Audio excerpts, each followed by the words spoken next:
অবশেষে বুথ ফেরত জরিপই সত্য হয়েছে। যুক্তরাজ্যের সাধারণ নির্বাচনে নিরঙ্কুশ জয় পেয়েছে বিরোধী লেবার পার্টি। শেষ খবর পাওয়া পর্যন্ত ৪১২টি আসনে জয় পেয়েছে দলটি। অপরদিকে ভরাডুবি হয়েছে বর্তমান প্রধানমন্ত্রী ঋষি সুনাকের দল কনজারভেটিভ পার্টির। তারা পেয়েছে মাত্র ১২১টি আসন, যেখানে সংখ্যাগরিষ্ঠতা পেতে প্রয়োজন পড়ে ৩২৬ আসনের। সেখানে লেবার পার্টি একাই পেয়েছে ৪১২টি আসন। লেবার পার্টির নেতা কিয়ার স্টারমার বলেছেন, পরিবর্তন এখন থেকেই শুরু হলো। উচ্ছ্বসিত জনগণের উদ্দেশ্যে তিনি বলেন, আমি এতেই খুব আনন্দিত।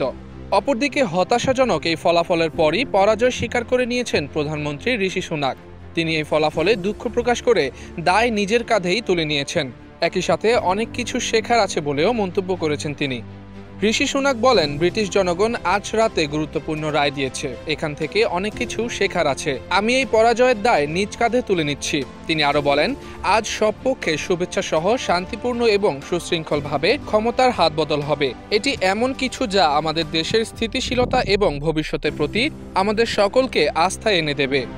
সুনাক বলেন, নিজেদের অক্লান্ত প্রচেষ্টা, স্থানীয় রেকর্ড ভালো থাকা সত্ত্বেও অনেক ভালো কঠোর পরিশ্রমী কনজারভেটিভ প্রার্থীদের যারা আজ পরাজিত হয়েছেন তাদের কাছে আমি দুঃখিত।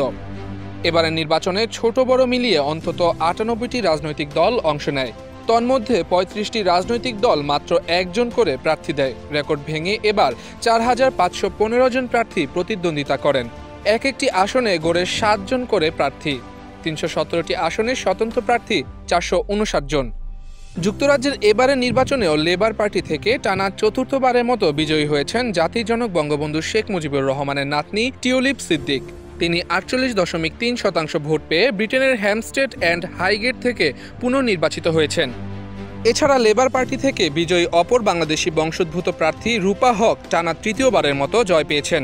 নিকটতম প্রতিদ্বন্দ্বী জেমস উইন্ডসরকে ৮৩৪৫ ভোটের ব্যবধানে হারিয়েছেন তিনি।